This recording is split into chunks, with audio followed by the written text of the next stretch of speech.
You're listening to the Collected Podcast, bringing you inspiration and resources to help you discover and live from your truest self. Follow along on social media at Collected Workshops, and be sure to visit thecollectedpodcast.com for show notes and to learn more. The Collected Podcast is sponsored by Clean Juice, a certified organic nutrition and wellness bar with more than 100 locations in development in 16 states. Learn more at cleanjuice.com. Welcome to episode 25 of the Collected Podcast. I'm Tia McNelly. I'm Michaela Hooper. And I'm Jess Biondo. We are thrilled today to be interviewing Andy Squyres, an incredible artist and musician, a man of incredible poetry and wisdom. He's a risk taker and a boundary pusher, and I dig it. Yeah, that interview was incredible. He really gets into the reality of the struggle and how that's what we're wired for. Yeah. And I'm just really excited for our listeners to hear this kind of different voice. No one has said this yet. Yes. You know, every interview is new and different. Yeah. But we see so many themes repeated, and this is a new theme. I love and it. it's so important. Yeah, For sure. he talked about the grind, like not avoiding the grind. And I was like, oh, Yeah. that is so awesome. Yeah. Because we can so quickly avoid going through the process again and again and again. Yeah. For sure. And So- before we let you listen to this whole interview, Yeah. we wanted to tell you about a way that we're encouraging girls and young women to take risks, just like Andy talks about, through creativity at Collected Camp.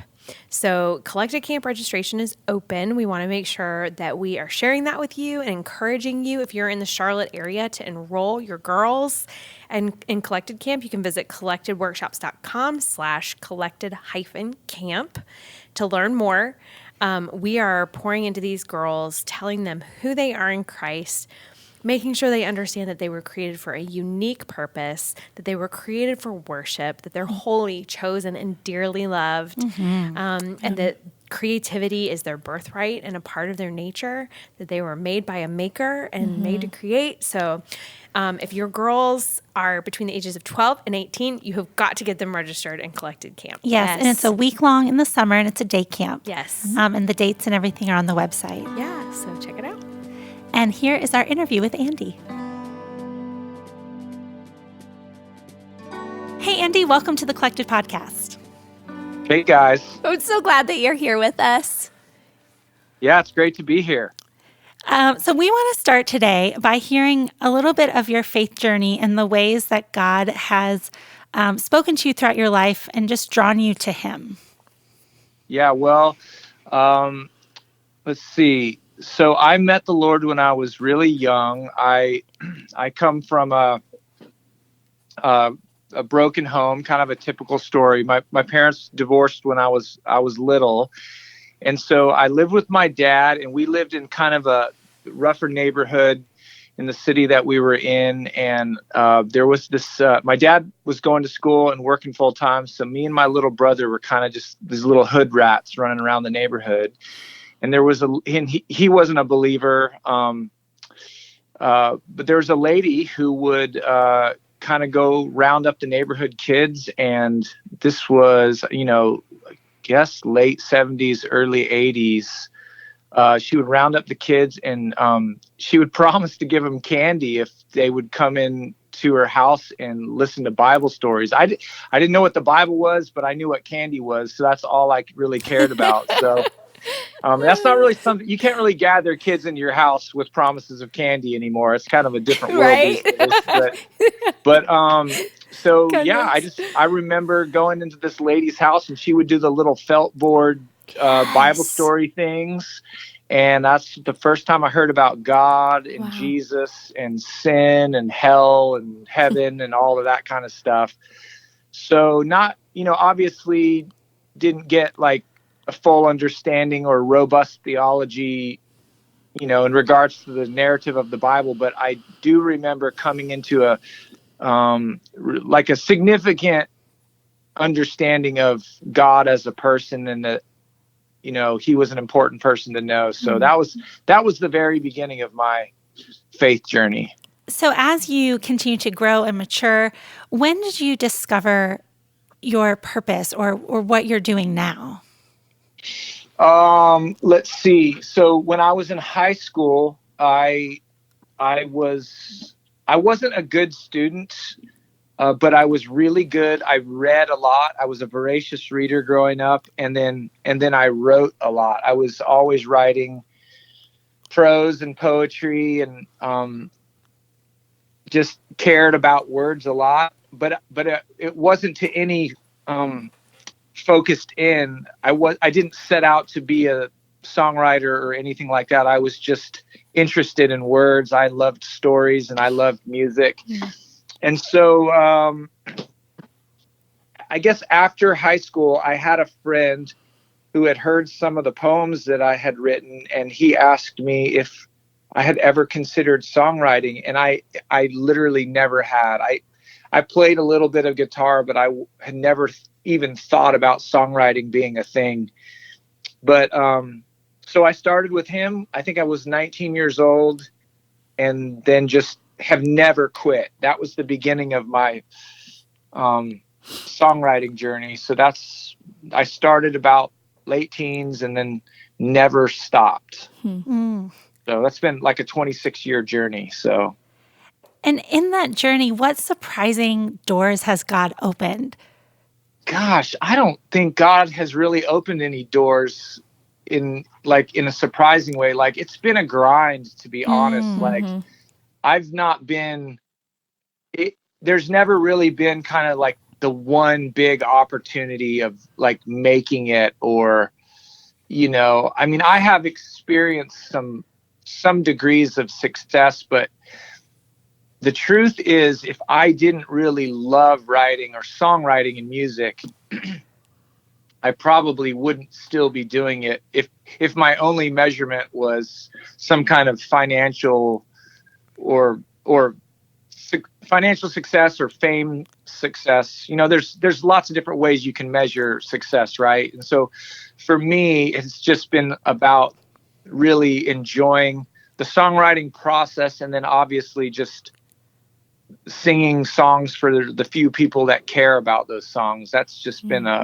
that's my constant motivation. Well, Andy, I've always been blown away by the depth in your lyrics and the stories that you tell, but also the mystery.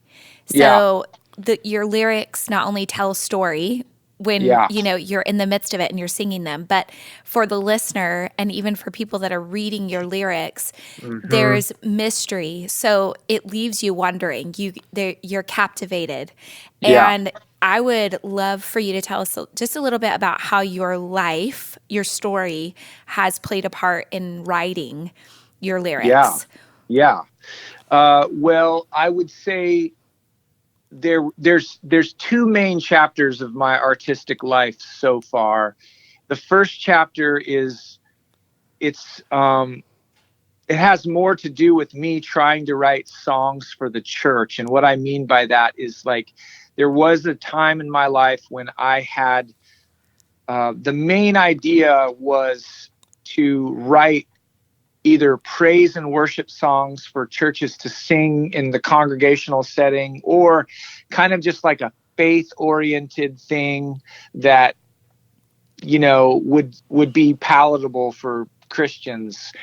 That would be the first chapter of my life. The second chapter of my life is where I took both of those ideas and kind of just did away with them altogether, because I couldn't serve that idea anymore. It was very, very constrictive for me, artistically speaking. And I kind of just decided to only use words that I wanted to actually sing, and write songs that I would be interested in listening to. And, I talk a lot about the pitfalls of Christian art or Christian music in general. And it's a little bit unfair, and it gets to be a tiresome narrative because Christian art is such an easy target. But for me, I decided to only do what I wanted to do. And if that was going to be offensive to Christian people, I was okay with that. But what's really happened for me is that making that choice to take risks in my music has actually opened way more doors for me than anything I had done previous to that. Wow. So if the model, if there are these success models, the success model is to say the least interesting thing in the most simplest way, and therefore you will reach the most people. And I could never do that very well, or at least well enough to gain any momentum with my music. But as soon as I started to stay true to what I really wanted to say and how I really wanted to say it, then that's when I really began to feel momentum on, I don't know if I can call it a music career, but just the ongoing process of writing and performing only took off for me when I decided to just do what I wanted to do. Come I hope on. that makes sense. Oh, for sure. And it's so powerful because, I think deep down we're all longing to operate from that place. I believe that with And all my heart. I do. Yeah. And how amazing that when we do that, we activate that in other people. It's true. So your music, that's part, I believe, of what your music carries. I mean, I love Cherry Blossoms. Like that album is it's so good. Like, it's hard to put into words. Like, but when I listen to it, I feel like there are certain things specific to me that are being stirred up and being activated. Right. And I mean, that's how Holy Spirit works, like it's just it's awesome. So, but are you working on anything right now? Like, are you working on some new music? Well, I'm sure you're always working on new music. Like, yes. What am I saying? But like, are you working on an album specifically? Yeah, I have a brand new album in the works. And it's going to be 10 songs long, and we're probably 70% of the way through the recording process right now. Oh. And I think as much as Cherry Blossoms surprised people, I think this next project is going to do that even more so. And I'm very, very excited to get these songs out into the world. So good. As you've been working on this new album, is there something that stands out that you feel like the Holy Spirit has been teaching you about yourself or the process or just speaking into your heart right now? So I could say that the thing that I've probably learned so far in this album is that when a person gets to a certain degree of expertise, like so there's being good at something, and then there's mastering something, right? So I feel like for me, I've been at the craft of songwriting for decades now, and I don't say this arrogantly. I say this really, it's going to sound arrogant, but I say it with as much humility as I can. But I don't write bad songs anymore. Mm-hmm. And I've gotten to the point where good songs aren't good enough for me. I'm only looking for the gold, right? It's like, like I have to, if I'm going to stretch myself, I have to reach the gold. And what I found in the process of writing this next record was that I got so good at writing a certain way or in a certain song structure that in order for me to do something new and fresh, I had to not see myself as a master anymore. And I had to go and relearn songwriting. Wow. I had to treat myself as a total beginner. There's that saying, don't rest on your laurels. There really is something about success that can keep you from further growth. When you have enjoyed some kind of, I don't know, it's an affirmation. As an artist, you're not doing what you do so you can hide in your closet with it. You really do want it to be presented, and you want people to get blessed by it some way. And the reciprocation of that is that you feel warmed by that. It feels good, right? Right. And the temptation that you have to fight at that point is, wow, that felt so good. I'm just going to go do that again. right? Yep. But I don't want to do that because I want to grow as an artist. I don't want to repeat myself. So the best art is always found in the risk. There's a phrase, I can't remember who said it first, but it's like risk or rust. Ooh, And yeah. I don't want to rust. I want to risk. So really, to answer your question, I learned that I don't know everything, and I learned to put myself in a place where I saw myself as a beginner and like learned the joy of starting all over again. We want to take just a second and give a shout out to our sponsor, which is Clean Juice. What I love about Clean Juice is that they are the only 100% USDA certified organic juice bar. And they're more than a juice bar because they're more about like holistic wellness. They definitely are looking to help their customers embrace a lifestyle of being healthy in body and strong in spirit. And so I know I definitely appreciate a clean eating lifestyle. I found that just makes my body feel better. I've actually been blown away by even their ability to create new items. Yeah. And it's so fresh and inviting. Their stores, every single one that I've been in, they are constantly looking to empower people to live a clean lifestyle. And they give such great education too. Yes. I love how they have like an add-on per month. Yeah. And they educate their customers with the benefits of the add-on, the health benefits. Yeah. Well, and Tia, you were talking about clean eating. I haven't really shared much of this on the podcast, but I have some autoimmune issues and circulation, and I notice a difference. Like when I'm eating like I should be and eating from Clean Juice and the food they have, my body feels so much better, and I don't have those issues anymore. Diet makes such a difference. It does. Preach, girl. Yeah. Yeah. So you guys go check out Clean Juice. Get you some. Get yourself the awake one. No, the wake up one. Ooh. The wake up one to start your morning right tomorrow. Get woke. Get the app and find a Clean Juice near you.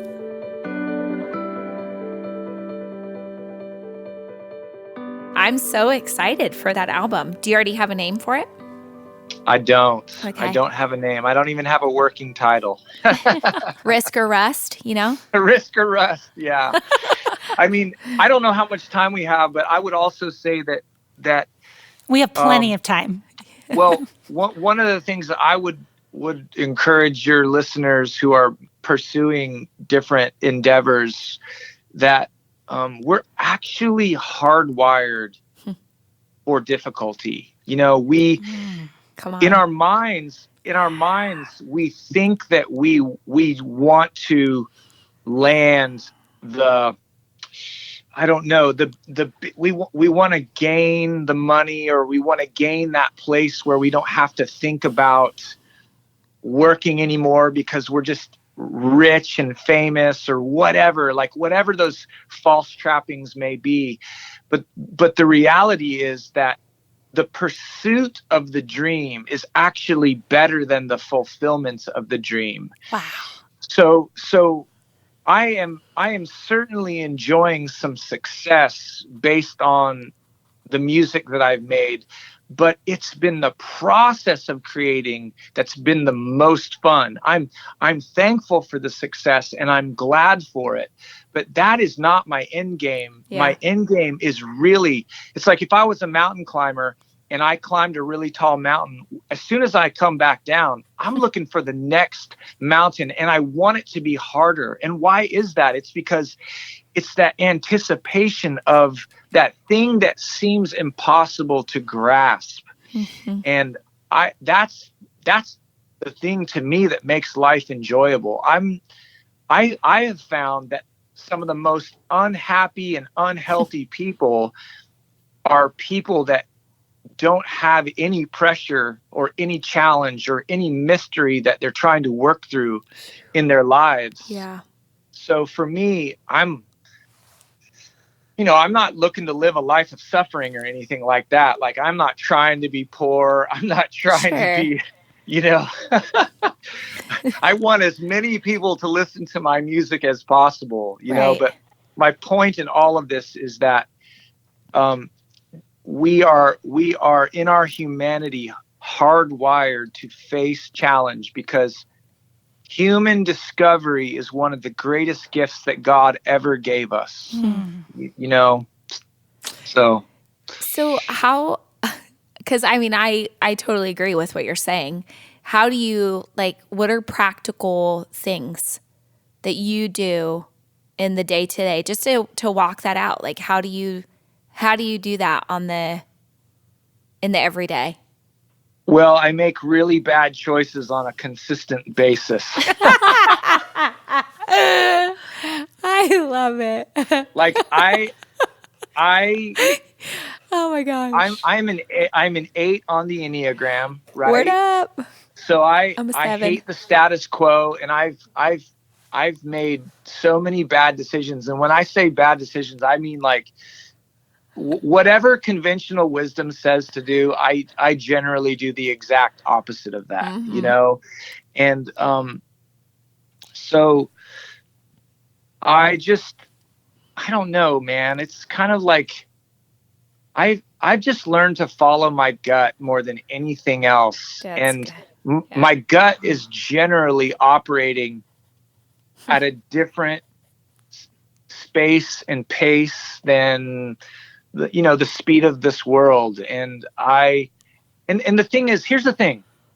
If you're following Jesus, or if you're making artistic choices in whatever it is that you're pursuing, it's not that you get to follow Jesus and make choices that are risky, and then you don't suffer the consequences of that. No, it's like, here's the deal. You're in it with Jesus. And if you're going after something that's real and good, you're going to pay the price for it, and you're going to bear some scars from it. And to me, it's worth it. Like, I think most people get disillusioned in their pursuit of their art because they think, oh, God told me to do this, or God had placed this destiny or this idea in my mind. And if it's from God, then it's just going to happen, and it's going to be easy because, God's Santa Claus, and he set this up for me to be blessed. And when the reality is, because God knows you're hardwired to walk by faith, he set it up to be the exact opposite. He's made it hard for you on purpose, because things that are hard are better than things that are easy. So Nugget. I probably the gold. just confused everybody. There's the gold. Yeah. No, that makes perfect sense. Because it just aligns with so much you've already said. And if you have not listened to Andy's music, now when you listen, because you should when you're done listening to this podcast, you will hear the correlation. Hopefully there's a correlation. Yes. Yeah. So you are married to Amy, and you have 6 kids. Yeah. So I guess in the midst of like your process as an artist and, writing and things like that, like, how has your family played a part in that? I love that question. I'll answer this from a practical standpoint first, because I get asked the question a lot of just about the actual, picking up the guitar process and writing. Yeah. Because for a lot of folks, they have to have kind of like a neat, organized, and quiet space for them to do work.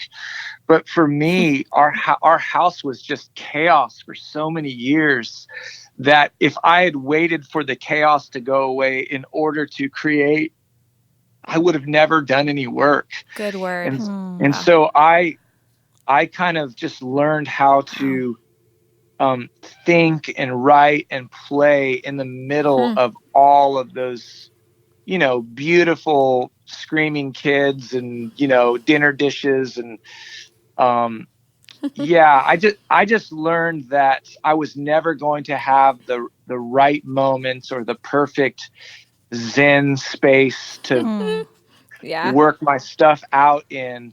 And I'd say that it was pretty formational for me. I think even if you listen to my songs, you can probably hear my family in the songs. I mean, I don't put them way out there, but gosh, I think our household is probably the rhythm of most of my music. And so, does that answer your question? Yeah, that's great. I mean, I think that's a, I think that's hard sometimes because, like you were saying, life, there are challenges. Life is difficult. Like and even just the day-to-day chaos, like what you said are beautiful things. But I think that's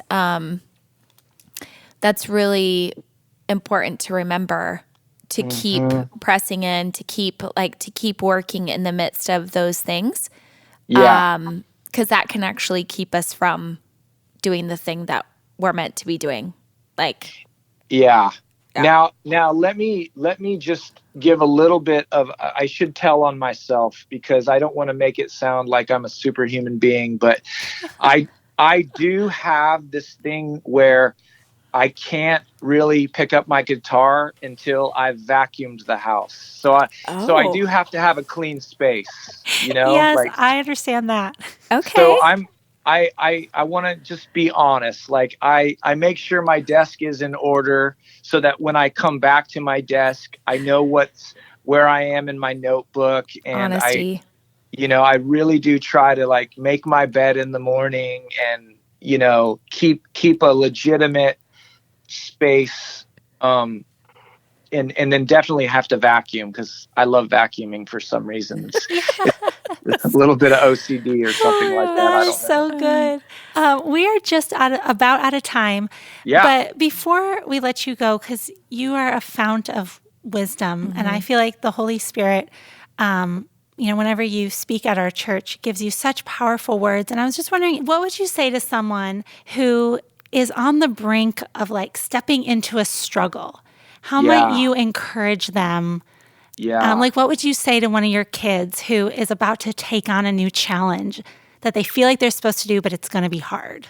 Yeah. Oh, I love that question. I love that you posed it about my kids because I'm definitely in that. I've got kids coming into adulthood now who are going after dreams in their own heart. And I would say this, especially if to parents who have kids, I would say, don't, how do I say this? Don't protect your kids from the pressure. Don't protect your kids from the struggle, because it's that struggle towards those dreams that are going to form them into becoming great human beings. I've just, part of, back to bad decisions that Amy and I have made. We raised 6 kids on one income for a really long time. And so the outcome of that was, our kids wore hand-me-downs and our kids, didn't have iPhones when they were young or whatever, right? All of those things that you might think are important. But, and I think at times Amy and I maybe to a degree felt guilty that we didn't do more for our kids in terms of material wealth. But looking back, we're like, man, these kids are amazing. And we realize it's because they are part of our story. Our family story is we were in this together, and they felt all the pressures that we felt, and they thrived in those things. Just in the same way that we had to learn dependence on the Lord, they had to learn dependence on the Lord. Yeah. And so I think that's what I say to my kids now. I've got one kid who's pursuing a career in baking, and she's getting these opportunities, and she's finding herself in these realms where she could be a little bit intimidated because the other people that she's baking with they're just fantastic. But she's just got this warrior soul. And so I just try to speak to that, I just hey, it's okay to be scared. Your first day on the job is going to be hard, but you can't run. You just have to go through the fire, I think that most people, there's a famous Woody Allen quote that he says, 90% of life is just showing up. And I have found that to be so true in my own life. Just just keep showing up. Just put one foot in front of the other, even when things are painful, even when things are scary. I think we live in a culture now where people bolt very quickly. People leave the process before they've even gotten to the really good parts. Yep. And I would say to people, the worst time you can leave a process is in the hardest time, you know? And that really separates the girls from the women or the boys from the men, you know? It's like, you have got to dig in and just allow yourself to feel that pressure, feel that pain. Don't be afraid, because it's really forming you into something truly magnificent. Wow. That is perfect. Come on. That was the perfect note to end on, that word of encouragement. Yeah. Andy, thank you so much for your time. Oh, you're welcome. It's been a pleasure. You're awesome. I hope I get to see you soon, man. Yes. See you guys later. All right. Bye. All right. Bye. Well, I was completely coming up out of my chair the entire time I listened to that interview. Really, the thing I identified most was his need to vacuum. Just being real. I feel you, Andy. Oh, I can't get anything done until my house is clean. And the floors. What is it? I feel like that's such a large return on your energy investment, cleaning the floors. So I get that. Well, it's funny that you say that, because I feel like actually that's that's where we're grounded. So Ooh. I don't know. I was just thinking about that. Dude.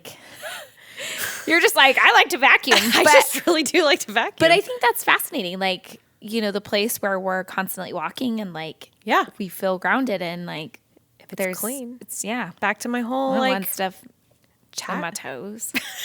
My tagline of "Get your crap off the floor." Maybe that should be the name of the book. That's so funny. No. I wrote so many things down. Me too. Because there were all of these, he talked about finding the gold. And I was like, there is so much gold, nuggets of wisdom and goodness throughout his interview. Yeah. That I was just constantly writing little things down that he said, but they all tied together so well. And, I love what he said about the chaos, working through the chaos. Yep. And that even aligned with what he was talking about working through the difficulty, the process, just getting after it. Not hiding yourself from it. No. Or avoiding it, but just facing it head on. Well, he said we're wired for struggle, and that's so true. And honestly, it's such a part of our lives as disciples. Jesus' life was not easy. Totally biblical. Yeah. Totes biblical. Right? Yeah.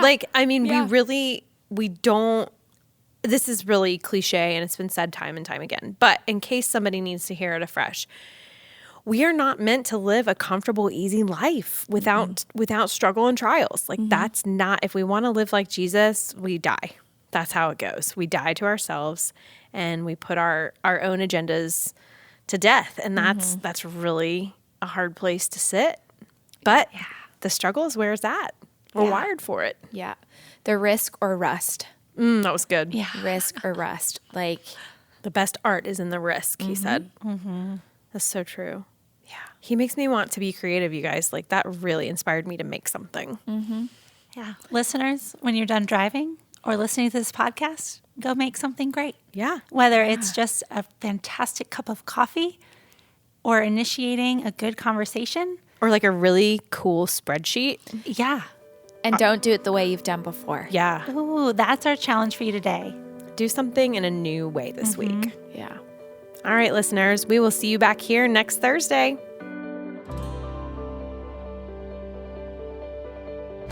Thank you for listening to the Collected Podcast. Be sure to subscribe, rate, and review.